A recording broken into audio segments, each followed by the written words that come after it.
Hi everybody, welcome to the second episode of the Blender Basics animation. In this one, we're going to do a bouncing ball. A classic animation exercise, but this time in 3D. Let's look at this more analytically. What's happening here is we have a ball, which is bouncing up and to the right.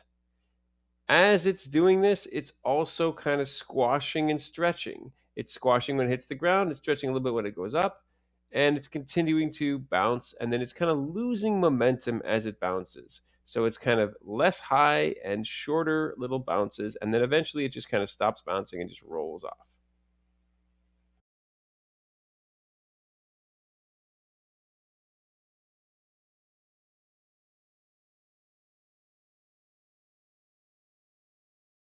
Okay, now that we've analyzed the scene, let's start doing this from scratch. First, I'm going to delete this cube because it's a sphere, not a cube. Bye-bye, cube. I am also going to turn on, of course, my trusty screencast keys. And there we go. All right, let's add a UV sphere because that's what we're actually going to be animating. And I'm going to shade it smooth. And I'm going to move it up until it hits this x-axis here. So the easiest way to do that is turn on this little snapping thing. And if I go GZ, it will snap up one Blender unit and it'll be sitting nicely on this x-axis. And that's what we're going to use for the floor. Later on, we'll put an actual floor. In fact, let's just do the floor now. Shift A, add a plane, and extend it. Make a really big floor. And in fact, we're going to extend it on the x-axis a lot, so we make like a kind of a big runway. And let's do it on the y-axis too. So we just have like a big floor. And that way at least we'll be able to see when we animate to make sure that it's actually hitting the floor and not some weird thing going under or something. Okay, all of this is very nice, but we don't really care about the floor too much. In fact, what we're going to do is, I'm going to go up here to the little toggles. I'm going to click this. This allows me to turn on and off the selection for the plane. First of all, I'm going to label this a floor. And I'm going to unselect it so I really don't ever touch the floor. I'm only going to be using my ball, and I'm going to rename this ball. That way I'm always going to be touching this. I won't accidentally touch the floor. I'm not going to animate the floor. All right, let's start off. We have our timeline open, and the snapping option is on. And this is going to just make it so that when we move through, we always only go to a frame, not in between the frames. Just notice that when I do this, click, it clicks to the frame. That's what we want. All right, as usual, we start off on frame 1. And we're going to set our initial position, which in this case is just going to be this, the default position. Now we've already moved the sphere. If we put our object properties here, we notice that the Z location is not 0. It's been moved up by 1, because remember I pushed it up to the floor. Let's just set our transformations, Control A, and we'll set our location transformations, and now it's back at 0, 0, 0. Okay, great. We didn't really have to do that, but we'll just do that anyway. All right, now that I've selected, I'm going to press I, and I now have an initial keyframe for all the channels. Okay, so first of all, as you remember, I hope, we have to figure out where the next frame is going to be. What we're going to be doing is we're going to start off by only animating the Z motion, only up and down. Then we're going to add the X component after. That will make it much, much easier to figure out. So let's take our ball, and let's going to assume first that it's going to take 1 second to go up and down. 1 second. I want you to take a minute and figure out how many frames it takes to have 1 second of animation. That's right, 24. So what this means is, if I want this to go halfway through, I'll just do 24 divided by 2, which is 12 frames, plus my initial frame. You always just add the progression to your current frame. I'm on frame 1, and I want to go ahead 12 frames. So I'm going to just take this and just do 13. 1 plus 12 is 13. Okay, at frame 13, I'm going to take my little ball here. I'm going to just go GZ. I'm going to move it all the way up, maybe here. And now you see, of course, on my object properties, as I said before, it's orange. So I'm just going to press I right there. Notice that I only set a keyframe on the location. I'm not doing any rotation or scale yet, so just keep it simple. The less information, the better. All right, so now it's up there. Now if I rewind, it'll just go up. Boop, there we go. Now, I want it to return back to the same position. So all I'm going to do is, I'm just going to select this keyframe. Notice that this is kind of open for some reason. I'm just going to keep it at summary, right? If you don't see this, then just click it. It's summary. Summary means just the keyframe without any more breakdown. I'm going to select this keyframe. I'm going to press Control C to copy. And then I'm going to go to 1 second later. Remember, we started off on 1. 1 plus 24 is 25. And at frame 25, I'm just going to do Control V and I'm going to paste it. So Control C for copy, Control V for paste. And now if I play this back, it goes up and down. Now, remember what we talked about looping. If I want this to loop, just to go up and down and up and down and up and down, I want you to take a second and try to figure out what end frame I would have it so that it would go up and down and loop without any pauses. Remember, the action ends on frame 25. Okay, if you said to end it on frame 24, you would be right. Because for a looping, we want it to end right before that repetitive frame so that it doesn't quite double up the frame. I'm going to show you what I mean again. If I do this now, up, down, up, down, up, down, and there's no repetition of that last frame. Let's just see what would happen if I extended it. Maybe instead of ending it on frame 24 to make it touch and go right back up, I want it to sit on the ground for a few more frames. So maybe let's put it to frame 28. Let's see what happens. Now you see it's pausing when it hits. That looks a little strange, because why would it do that? Let's go back and maybe put it at frame 26. And let's see how that looks. Okay. Well, let's maybe keep it at 25. And it'll just do one little doubling and we'll see. Okay, that seems pretty good for now. Okay, so far, all we've done is move this thing up and down and up and down. It's very boring, but we're going to now add a bunch of stuff. So the first thing we're going to add is we're going to add a little bit of what's called squash and stretch. We're going to assume that this ball is made out of rubber and that when it goes up that first time, it kind of stretches up as if it's kind of, getting thinner vertically as it stretches up. And it's going to give a nice result. So let's see how we're going to do that. First of all, I went to frame 13, the frame where it's actually up there. And there's a couple things I'm going to do. I'm going to click on this ball, of course, and I'm going to do scale Z. So it's more like stretched out like that. Now you notice that now, of course, the Z scale turned orange. And I'm going to press I, just on the scale. So now I have a little bit of scaling information. And because on the first frame, it was at 1, now it's at 1.231, it's a little bit stretched out. Now, the last frame is also at 1, so it should return back to its initial position. So let's see what happens now. Boing, boing. Still kind of looks stupid, but let's keep going here.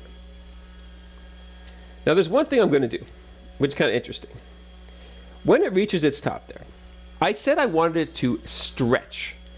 If, for example, let's take your hand right now and squish it. Squish your hand and look at the inside of your palm. If I squish my hand, I'm squishing some of this soft tissue, but it's not just shrinking. If I squish it down, it's going to push out. So things don't just lose their volume when they squash and they stretch. We have to maintain the volume of this. For example, if I just stretch it out like that, it doesn't really make any sense. How could it get that tall if it's still the same thickness? So what we're going to do is we're going to add something called a constraint on this ball. I'm going to go down here. And there's a little tab which you probably have never touched called constraints. Constraints mean limitations or sort of criteria. This is kind of like the modifiers. So what we're going to do is we're going to add a constraint which is called maintain volume. And look what happened. When I put it on, it maintained the volume of the ball. Even though it was stretched out, it was a little bit pushed. And now, when it went up, it still had the same volume as before. Okay. A couple of more things we're going to do. Let's say that at that first frame, even though the ball is just sitting there kind of like that, what if I wanted to squash it a little bit? So it starts off squashed, and then it kind of stretches out, and when it hits the ground, it squashes again. Okay, well, what I'm going to do is I'm going to scale it on the y-axis. On the z-axis. I'm going to squish it down a little bit. And because I have the maintained volume, it maintains its volume. Let's turn it off for a second. You see, like that, it looks kind of weird. I maintained the volume. I squished it down, but it kept its volume. And now, before doing anything, let's go here. We change the z scale. So I have to set this.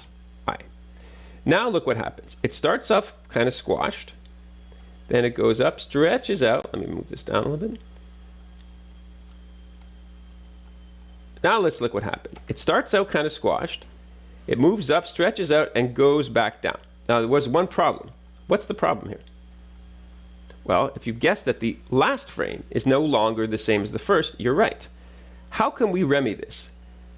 How could we remedy this? Let's do what we did before. This is already highlighted. If it's highlighted, it means I can copy it. Control C. Now I'm going to go over the exact right location of our final frame, and I'm going to do Control V. That's going to make it look exactly like it was before. When you Control V or Control C, you don't need to set the transformations. It already is set. I didn't need to press I there. Now let's look at this. So it's bouncing up and down. Still looks very stupid. Why does it look so stupid? I want you to imagine what happens when you take a ball and you bounce it off the ground and it pushes up. Does the ball start off slow and speed up, or does the ball start off fast and slow down as it gets to the top? That's right. When you bounce something off the ground, it starts off fast, and the higher it gets, the slower it gets. Then it gets to the top, there's a little bit of a micro pause, and then it starts to go down slowly, and then it speeds up and speeds up and speeds up and hits the ground. So basically what should happen is the ball should be going up quickly, pausing slightly, then going down slowly and speeding up. But it's not doing that. How do we control the in-between part? Well, that's what we're going to show you next. Okay, I have this ball selected. I'm going to select all of these keyframes by pressing A. Now I'm going to show you a very, very important concept. If I press T, I get this menu, and there's a very specific word here, interpolation. Interpolation. Interpolation means the way that it gets from one frame to another, from one keyframe to another. This is the kind of automatic in-betweens that Blender is doing. Interpolation, very important word. The interpolation means how does it get from one keyframe to the other? Let's do some different varieties. Right now, it's set by default on this thing that says Bezier, a Bezier curve. We're going to look at that in a second. Let's switch it to, for example, constant. And I want you math kids to look at this little figure here, this little graph. Now, if you've taken grade 10 math in Quebec, you know what this kind of function is. This is called a step function. What's going to happen if I set it to constant is these keyframes are going to just click from one to the other, and there's not going to be any in between at all. It just snap to that and then snap back. Let's watch. Boop, boop, boop, boop. And this gives kind of like a stop motion effect. This is also very, very useful, as we're going to see, when we're planning animation to just have the keyframes and not have anything in between. All right, let's press T again. Let's switch it to linear. And if you, again, remember any of your high school math, linear means a line, which means that the speed from here to here is going to be exactly the same all the way through. Like robotic looking. It's not ever accelerating. It's having exactly the same speed through the entire motion. Now that doesn't look very realistic at all. It looks very weird. Let's click this again. And let's go back to the Bezier curve. And it looks a little better, but it's wrong. And how do we know that it's wrong? Well, what's happening here is actually on the Bezier curve, by default, it starts off slow and then speeds up.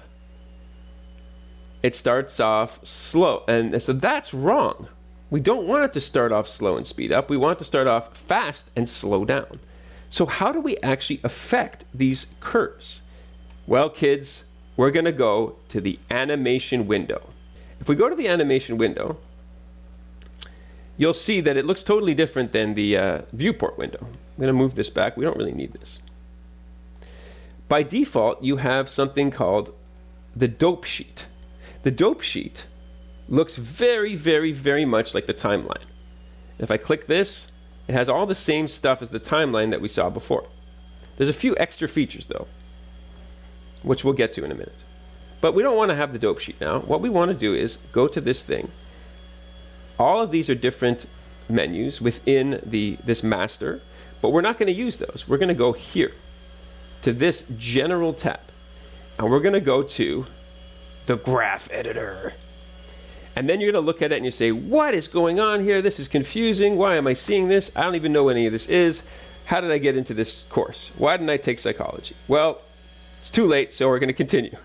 First of all, you see that there's all these weird things. Some of them look like lines, some of them look like curves. First of all, I'm going to show you a trick. If I press Control and scrub like this, I can control the vertical motion of this. So if you see something like this, you're like, I don't even know what this is. Press Control, and you can move it like that, and then you can actually get to see all these little curves. What this is here, well, this is the Bezier curve that we're talking about. And this is showing me how it transitioned from, and I'll actually pull up a timeline here. Right over here, I'm going to have a timeline. If I go here, whatever it is, you can bring it to timeline, and then I still have my timeline. I can still play and rewind and stuff like that. See, there's my little thing. So I have my timeline, and I set it up there. And now I can scrub, I can just go through. So it's going up and down. And it's going up and down. The speed is determined by this curve. Now you also notice there's all this other stuff here, these lines. Well, what if we really don't care about these lines right now? I'm going to open up the same thing we did before. Ball action. We have ball. We have ball action, which is this choreography here. And then we have object transformations. If I open this up, I'm going to have all 9 properties. But I want you to tell me, everybody, what property we are actually, whoa, what are we actually using now? What actual transformation are we talking about?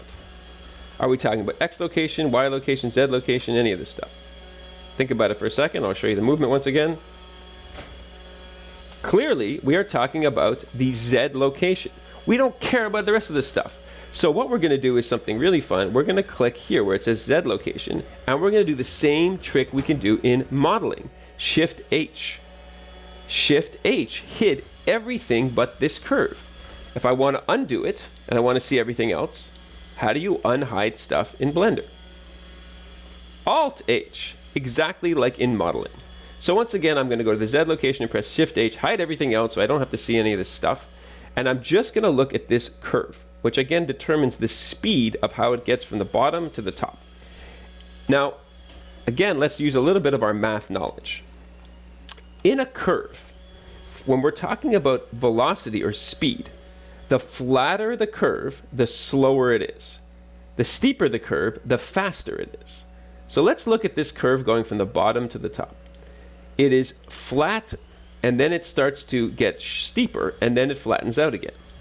What this means is it's starting off very slow, speeding up, and then slowing back down.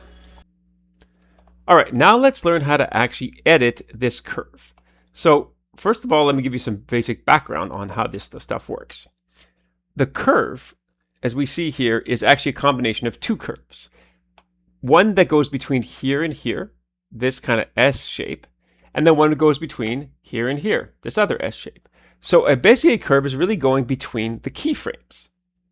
Keyframe 1, keyframe 2, and a curve in between, keyframe 2 and 3, and a curve in between. So we can handle this curve as one thing, or we can handle them separately. But let's just think about one curve at a time.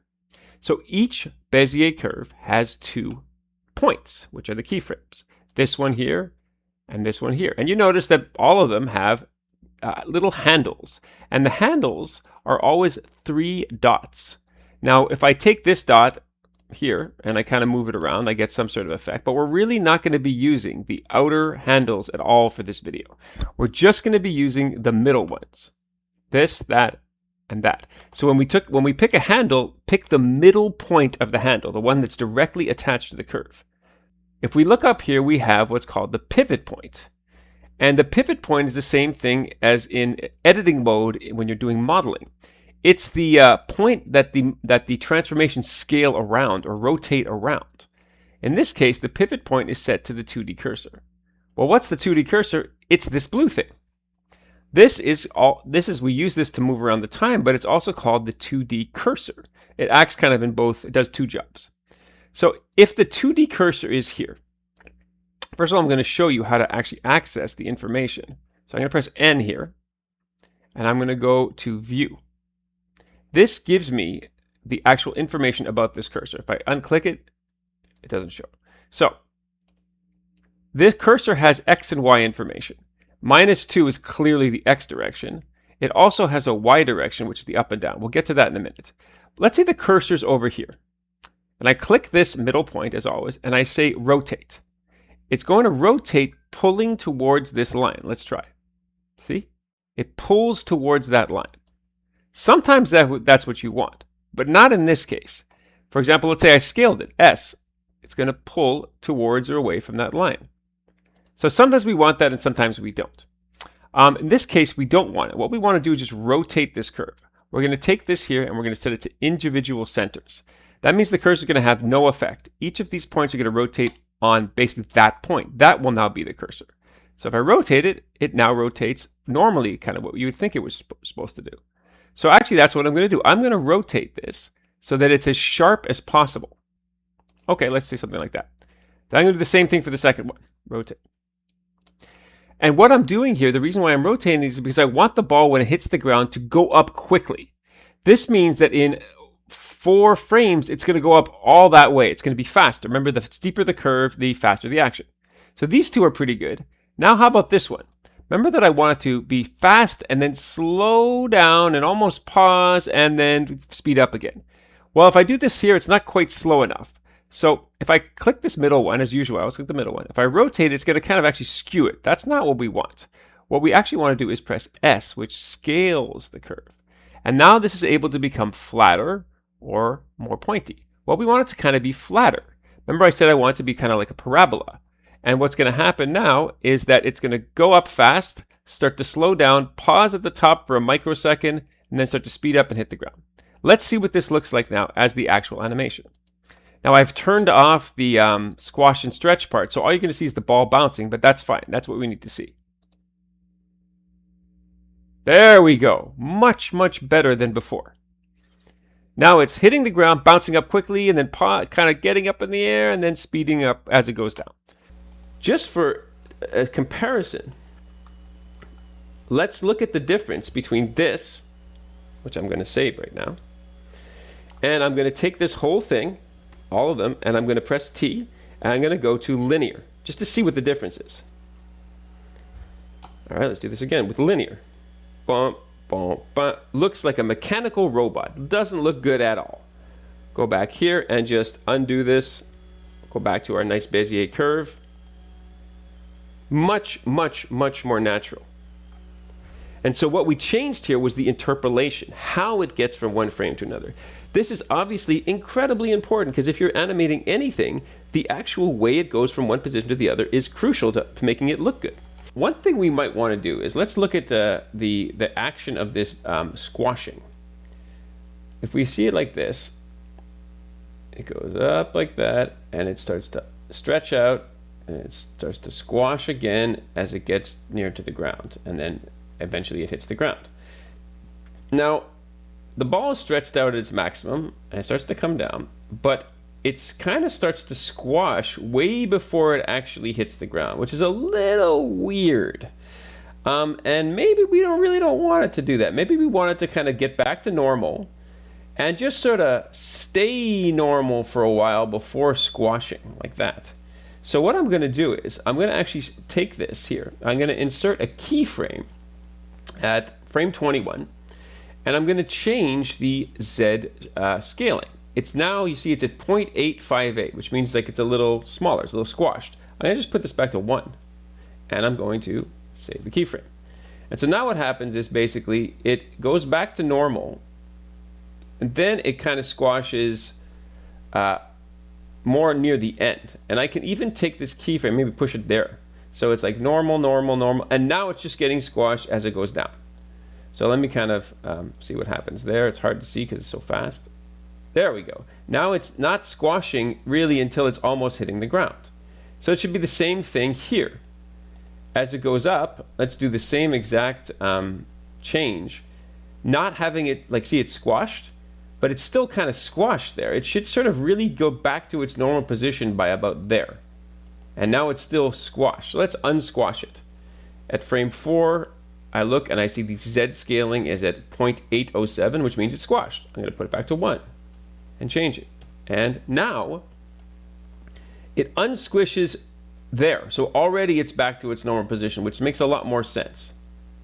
It only squashes basically when it starts to get almost at the ground. Yeah, that looks a little bit better. Okay.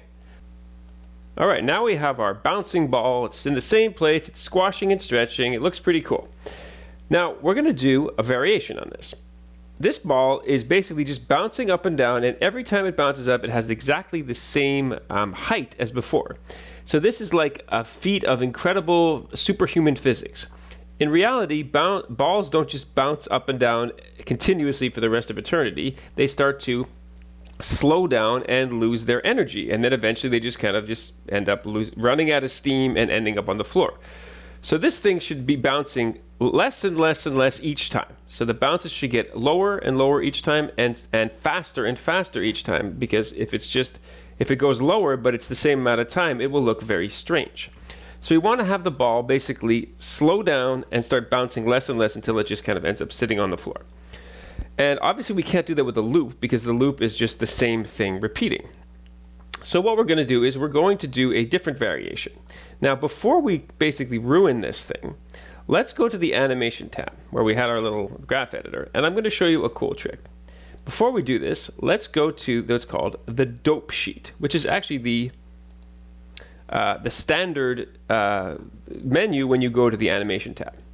Then you're at the dope sheet, and you think it's all over, but it's not. If I click this, I get something called Action Editor. And here I have this thing that says Ball Action. First of all, I'm going to rename this Bounce Up and Down. And I'm going to press this little shield thing. This means it saved an action.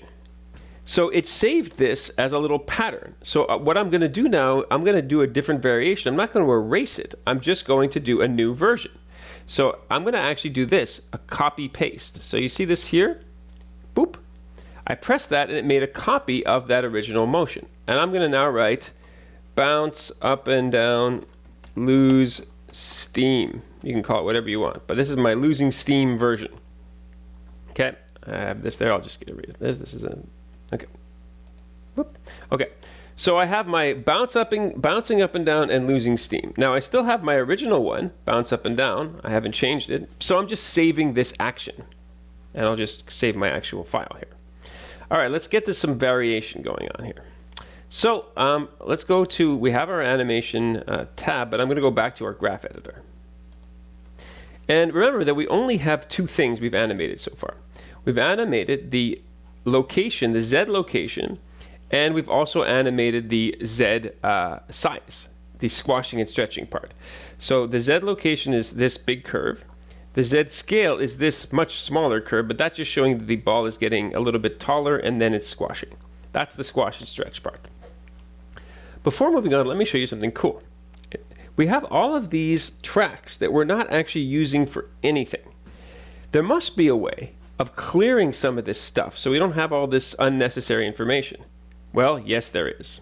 Let's go back to the dope sheet. And if it was on Action Editor like before, just put it to dope sheet. And what we're going to do here is we're going to expand the menu. See that? Remember, open it up like that so you have everything here. Then I'm going to go here and just press A, which means I'm selecting all the information here. Now what I'm going to do is go to here, Channel. And if I write Clean Channels, it cuts out anything that's not being used. Let's do that again because it was just so cool. All this stuff here, no rotations being used, X scale, Y scale, none of this stuff's being used. The only thing that's actually being used is the Z location and the Z scale. So if I go to Channel and Clean Channels, it cuts out everything except for what I've actually been using. And that's awesome because now I have less clutter. Go back to my graph editor here, and I only just have these two things, which is all I care about anyway. Perfect. Z scale, the squash and stretch, Z location, the up and down bouncing. Okay, so what I'm going to do here is I'm going to actually copy and paste this arc, and I'm going to make a second bounce. I'm going to make, in fact, a whole bunch of bounces, boom, boom, boom, and they're going to get smaller and smaller and smaller with every bounce. Now, because I'm making a bunch of bounces, I have my timeline set to 24. Remember, because it was a loop. Well, I don't really want it to end at 24 anymore. I want to give it lots of time to do all the things that I'm going to do. So I'm going to change the end frame to 200. That way, basically, I can put my other motions in there. And now if I play it back, it's just going to bounce once and then nothing. And there we go. But now I can stick all my other bounces in there. All right, so first of all, I want to copy all of this stuff, both the scale and the location, because I want to copy basically all of my keyframes that I already just did. So I'm going to select them like that and press Control C. Great. Now I want to, Control C is, by the way, copy in any program, any software program. Now I want to paste it. So to paste something, I have to first of all place my actual cursor where I want it to go. So I can press Shift and right click, and that brings it to the location. Now in this particular case, I want it to go only one frame after it hits the ground. That's where it hits the ground. I'm going to start here at frame 26. So I'm always going to paste the new bounce one frame after the old one. So I have them on frame 26. I do Control V, and the second one is pasted. Okay, great. Now what I want to do is shrink this thing. I want to make this, first of all, smaller on the x-axis, and that means shorter, so that it bounces in less time. Basically, faster. So, because the reason that I want to just do this first is I want both the squishing and stretching and the bounce to be faster. X is always time in animation. X is always time. So, my cursor is already here. I'm going to show you how to actually scale things in animation. So first of all, when you scale things when you're modeling, you always scale to a certain pivot point. It's the same thing when you scale curves in animation. By default, the pivot point is set to 2D cursor, which is this, the blue thing, which means it's going to scale and pull towards this cursor. So let's just try this as it is now. Scale. Oops, sorry. It's pulling towards the cursor. Okay, that's sort of okay. Let's what if I put it over here? Now it's all scaling towards the cursor. So basically, it's going to scale towards wherever you have the cursor as long as it's set on this little thing here. Okay, now one very important thing is the cursor has two axes. It's this, which is really, really obvious, but it's also the Y. And the Y tends to always be messed up. Keep the Y at 0. Trust me on this. So now if I scale this, it's going to pull towards this exact point, 0 and there, which is going to give us the right result. So I'm just going to do scale X, SX. Whoop, and I'm going to hold Shift so it doesn't go so crazy. All right, so now let's say it's scaled about like that, and this gives me how much I scaled it. Let's keep it at like maybe 0.75. It's like about 75% of what it was before. Okay, that seems pretty good. Now I'm going to just do exactly the same thing I just did. I'm going to do about 6 or 7 repetitions. Control C, copy all of this stuff. I'm going to go Shift, right click to do one frame past the motion, which is 45, and Control V and paste that. Now I'm going to do exactly what I did before. I'm going to make sure that this cursor at Y is at 0, and the easiest way is just type it there. Now scale X. Pull in like that, maybe to the same thing, about maybe 0.75. And then I'm going to copy this, and then I'm going to do this, and I'm going to move it over one frame.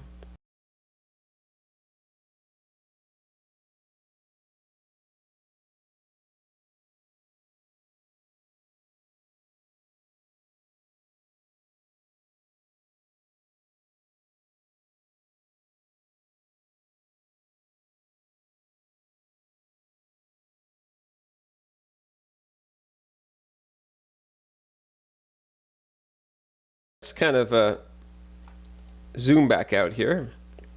Now what you're going to see if you watch it is that the ball is going to start bouncing faster, but it's not going to get any lower each time. Let's look at that.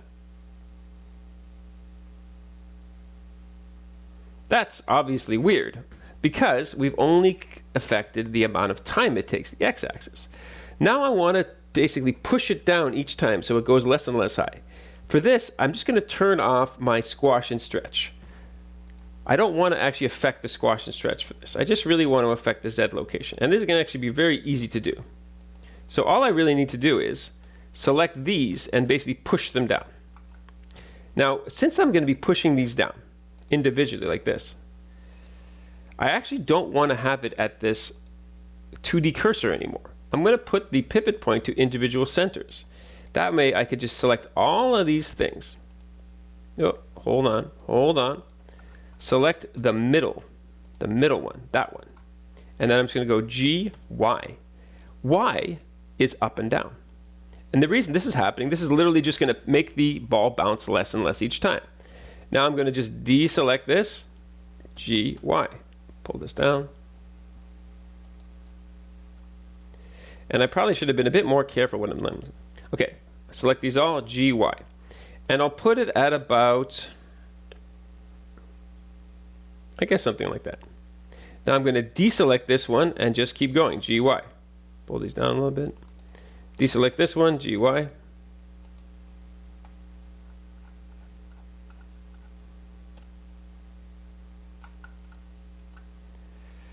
Move this over so it's not so annoying.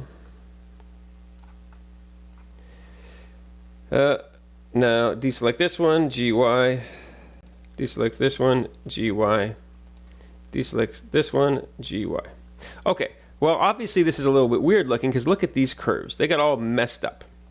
And why did they get messed up? Because I was pulling the middle down. But that's okay. What we're going to do now is select all of the other parts. This part. And now we're going to do something called scaling. If I press S, look what that does. It basically pulls down these sides and makes our curve again. Now, this is going to, I want to kind of do the same thing as before. I want to keep deselecting these things and pulling them down. To deselect something with a box, I just press Control and do that. Now, same thing, scale. Get this first one to look pretty good. Control, get that, scale. Control, get rid of that. Whoops, I did not do Control. Control, get rid of that. Scale. And finally, Control, get rid of that. And scale. Okay, now we have to be sure that our ball is still at the same, it actually lands on the ground. And it does. Let's try it.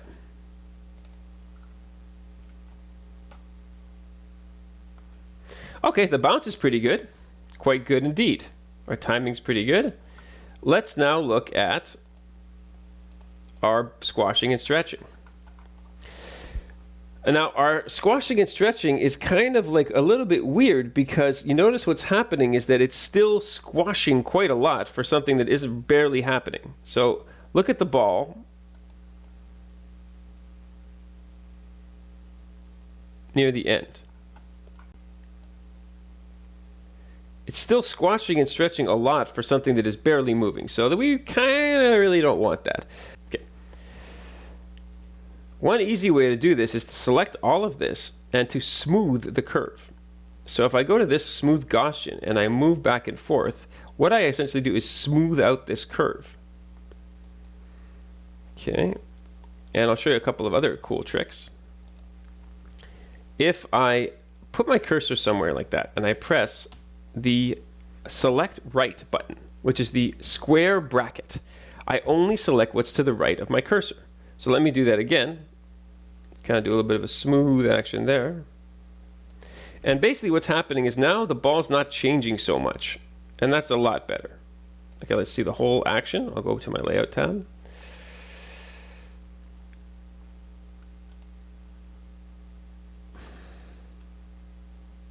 Great. Okay, so I have my vertical motion is awesome. All right, now I'm going to go, just to be sure I saved everything, let me just go back to my dope sheet, put it back to the action editor, and that's my bouncing up and down and lose steam. Now I'm going to make sure I save this thing, and I'm going to make another copy, and I'm going to call this one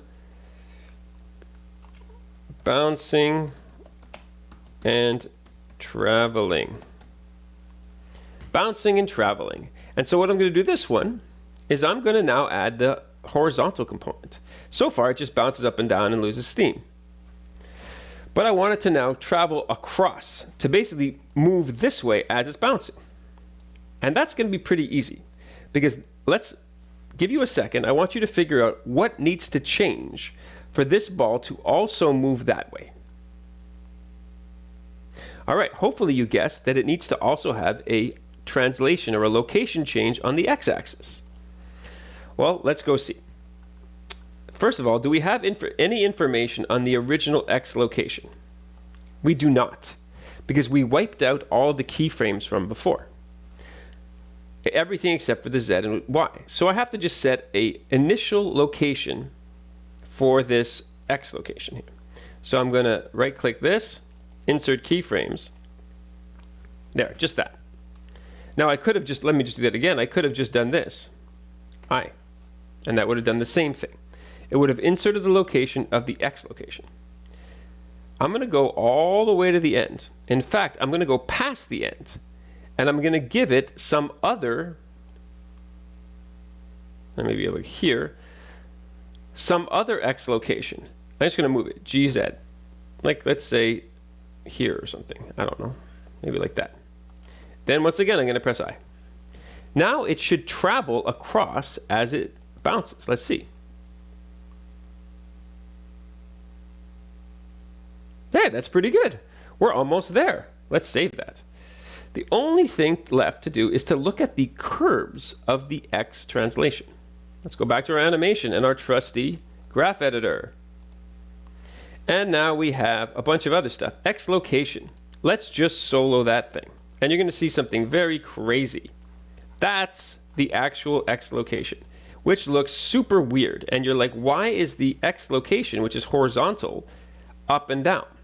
Well, kids, that's what you have to understand. A graph in animation always has the same X and Y coordinates. The X is the time, or in this case, the frames, but which is really the time. As it goes this way, the time is passing, the frames are passing. And up and down, the y-axis is just the actual information, the actual parameters that are changing. So in this case, it starts off at x being 0, which is like the middle here, and it ends up at x being 40, which is to the right. So don't be confused by the fact that this is like left, like up and down.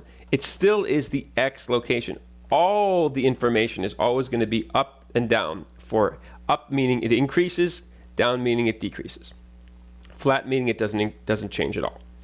So we have this change from over here to over here, and you notice that it has that same kind of weird curve like before.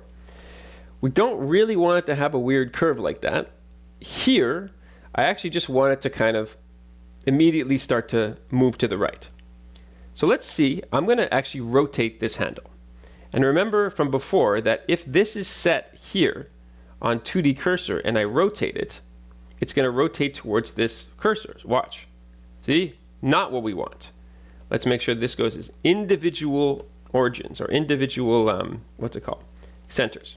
Now when I rotate, this is just going to just change the rotation. It's not going to move it. It's not going to pull it towards this thing. So what I'm doing here is really just rotating it until it pretty much starts to immediately go to the right. Let's see what that looks like. Okay, I'll go 1. I'll go there. I just pressed, by the way, the period to see what it looks like. And I'll just start this animation.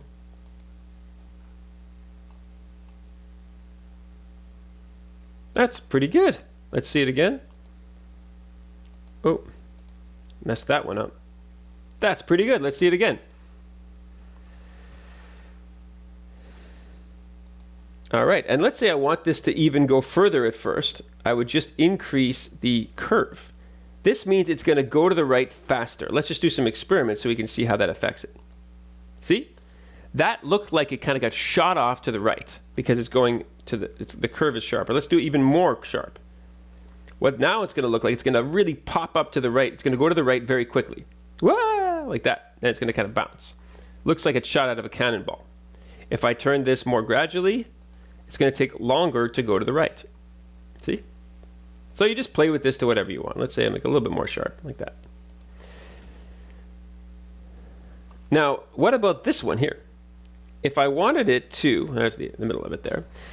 If I wanted it to kind of slow down really quickly, like it was moving and all of a sudden kind of stopped, I would just change the rotation here too. Maybe, no, that doesn't make any sense. Maybe like that. I'm scaling it now. If I scale it like that, it's going to kind of stop more abruptly as it moves.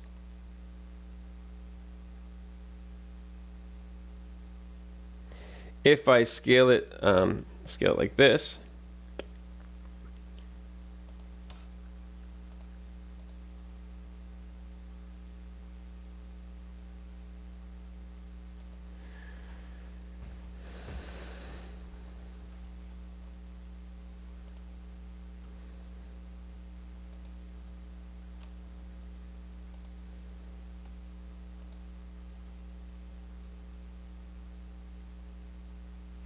okay, I want you guys to figure out what would happen if I took this little handle thing right over there and I rotated it.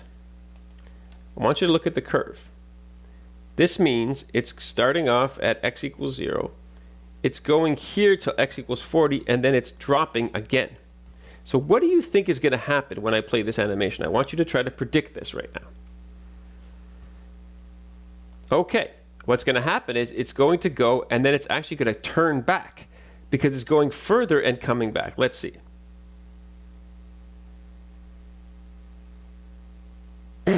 That's definitely not what we want. So let's get rid of this. We don't want that. What we might want is just a slowing down or a speeding up, and that's going to just be the amount of scaling. More slow, more fast. Let's just keep it kind of like that, and then it'll kind of slow down gradually and come to a stop. Fantastic. All right, so we got our animation, and now a very important thing is, well, how do you actually render this? So let's just, first of all, we're in our little viewport shading tab. Let's just kind of give this ball a color. Right before I made it red, I'll make it blue now for the sake of humanity. And let's say I want to actually record this. Let's actually get that part done. So to record something, I need a camera. Let me turn on my camera. And I want to just, first of all, see how I want this to be basically filmed. Let's say I think, okay, that's a pretty decent angle. I'm going to press Control, Alt, and 0, which will give me a frame. And I'm going to go back and see where this works.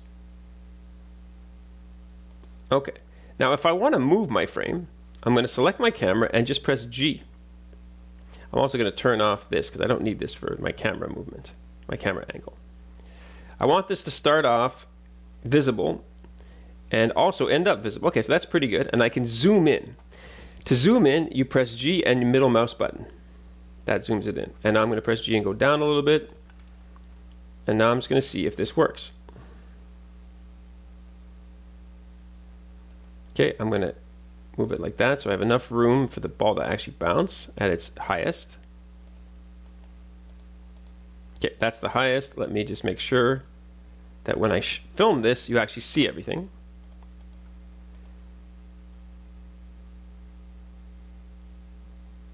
Great, that's pretty good. I also have this floor, which I made a long time ago. I'm going to color this in a sort of a different way. Maybe I'll color it, I don't know, brown. Maybe something like that. Give it a bit of roughness so you don't really see much shine.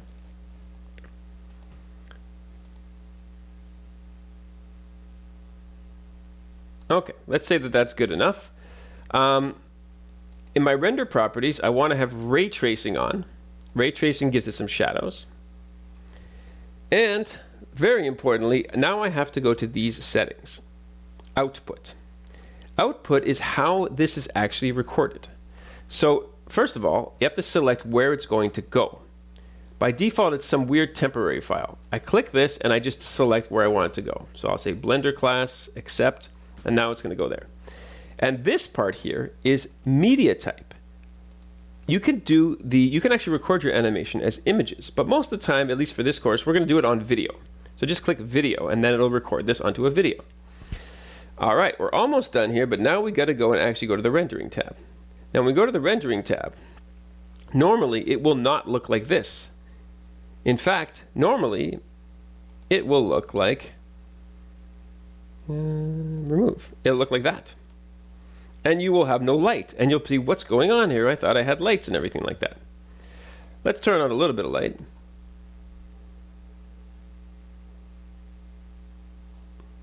Okay, you're going to have to add some lights. So I already added a light here, which is like a big spotlight thing. But I also want to add some basic lights, environmental lights. So the easiest way to do it, without going too crazy, is just to turn the strength of this light up. Okay, let's see this. Okay, let's say we like that, and now to render it, I just go to Render, Render Animation. Now before I do that though, let's do a check. I have to be sure that everything I actually want to render has a camera next to it, and that everything I don't want to render has no camera. Because I have a bunch of stuff I made in the previous videos, this stuff would show up even though I don't want it to. So everything that has an eye that you're seeing should also have a camera, and nothing that doesn't have an eye should have a camera. So make it like that so that what you render is actually what you want. We're almost ready to render. There's one other thing we got to make sure of. Our animation, let's click this, ends here at frame 114. Now, if I render it and it ends at 200, it's going to have to waste time rendering all these frames. So let's just end it at, like, I don't know, 120, and then it'll finish its action, and then the movie will end. So we'll just do it like that, ending a little bit after my actual animation. All right, everything's pretty good. Let's press render and render animation, and it should do a very good job, and it should only take a few minutes. So here's the final clip. We have our ball bouncing, and I hope you enjoyed this, and I hope you can take this information and apply it to your own animations. Thanks a lot. Bye-bye.